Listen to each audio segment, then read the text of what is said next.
Sun டிவியில் தற்போது ஒளிபரப்பாகிக் கொண்டிருக்கும் எதிர்நீச்சல் 2 சீரியலில் பல பரபரப்பான திருப்பங்கள் மற்றும் கேரக்டர்களை நுழைத்திருக்கிறார் இயக்குனர் திருச்செல்வம்.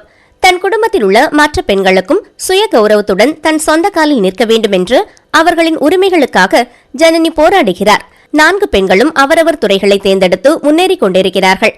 ஆனால் எதிர்நீச்சல் சீரியலில் ஜனனியாக நடித்த மதுமிதா இடத்தில் பார்வதி பொருத்தமாக இருப்பாரா என்கிற ரசிகர்களின் எண்ணத்தை உடைக்கும் விதமாக எதிர்பார்த்ததை விட பார்வதி நடிப்பால் மக்களை வெகு சீக்கிரத்தில் கவர்ந்துவிட்டார்.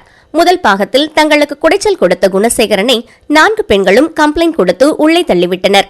உள்ளிருந்தே 4 பெண்களை எப்படி காலி பண்றதுன்னு ஸ்கெட்ச் போட்டு காய் நகர்த்துகிறார். குணசேகரன் இல்லாத குறையை தீர்க்க வேறொரு வில்லன் இறக்க இருக்கிறார். அந்த டெரர் பார்ட்டி யாருன்னா, கோலங்கள் சீரியலில் ஆதி கதாபாத்திரத்தில் வில்லத்தனத்தால் கதறடித்த நடிகர் அஜய் கபூர் மீண்டும் குணசேகரன் இடத்திலிருந்து ஆட்டத்தை ஆரம்பிக்கப் போகிறார். முதல் பாகம் கொடுத்த பின்னடைவை சரி செய்து இல்லத்தரசிகளை மொத்தமாக தூக்கிடணும்னு இயக்குனர் திருச்செல்வம் 2ஆம் பாகத்தை பார்த்து செதுக்குகிறார்.